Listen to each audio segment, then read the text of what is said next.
Halo teman bertumbuh. Seringkali kita meski secara karier sudah oke dan pendidikan sudah tinggi, tapi batin rasanya masih sering ngeramyang atau merasa ada yang kosong. Dalam tradisi Jawa yang sangat selaras dengan nilai-nilai Islami, ternyata kita diajak untuk melihat bahwa belajar itu bukan cuma soal mengumpulkan sertifikat, tapi soal naik kelas secara tataran atau level kehidupan.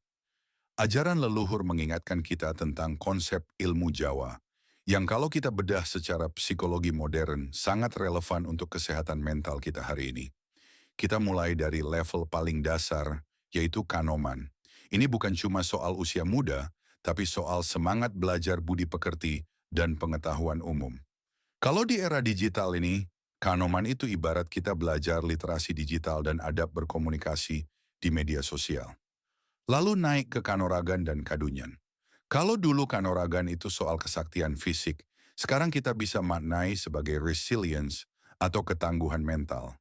Bagaimana kita bisa survive dan mandiri secara ekonomi, Kadunyan. Tapi ingat, orang Jawa punya kunci sukses yang unik, laku prihatin.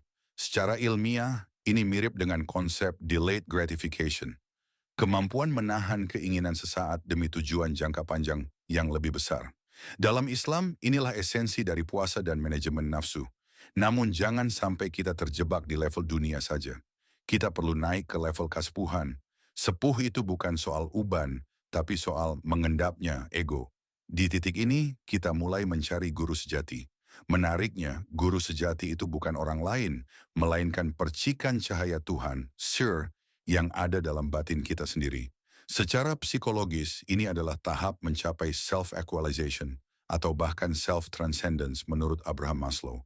Puncaknya adalah kasampurnan, sebuah kondisi di mana kita sudah selesai dengan diri sendiri.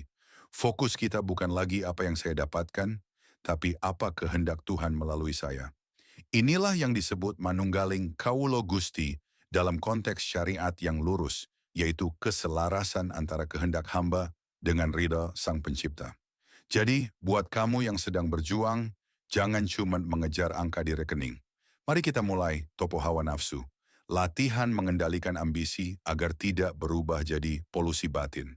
Jadilah pribadi yang modern secara pemikiran, namun tetap memiliki akar spiritual yang dalam. Karena pada akhirnya, ilmu yang paling tinggi adalah ilmu yang membuatmu semakin tunduk dan bermanfaat bagi sesama. Berikut adalah referensi ilmiah yang melandasi pemikiran di atas. Struktur keilmuan Jawa berdasarkan Serat Wirid Hidayat Jatikarya Erwin Enge, Ranggawarsita. Kitab ini merupakan rujukan utama pemikiran di atas dalam menjelaskan hierarki spiritualitas dan konsep manunggaling kawulo Gusti yang telah diakulturasi dengan nilai-nilai tasawuf Islam. Psikologi perkembangan, tingkatan dari kanoman hingga kesepuhan memiliki korelasi dengan Stages of Faith Development karya James W. Fowler yang menjelaskan bagaimana manusia bertumbuh dari pemahaman agama yang bersifat fisik literal menuju tahap universalizing faith, spiritualitas mendalam. Konsep laku prihatin and delayed gratification secara ilmiah didukung oleh The Marshmallow Test, Walter Mischel, yang membuktikan bahwa individu yang mampu menahan diri, tirakat prihatin, memiliki peluang sukses dan stabilitas emosi yang lebih tinggi di masa depan. Integrasi sains and spiritualitas mengacu pada buku The Tao of Islam karya Sachiko Murata, yang membahas bagaimana tradisi lokal seperti Jawa seringkali memiliki struktur kosmologi yang serupa dengan prinsip-prinsip sains dan spiritualitas Islam dalam memandang posisi manusia di alam semesta.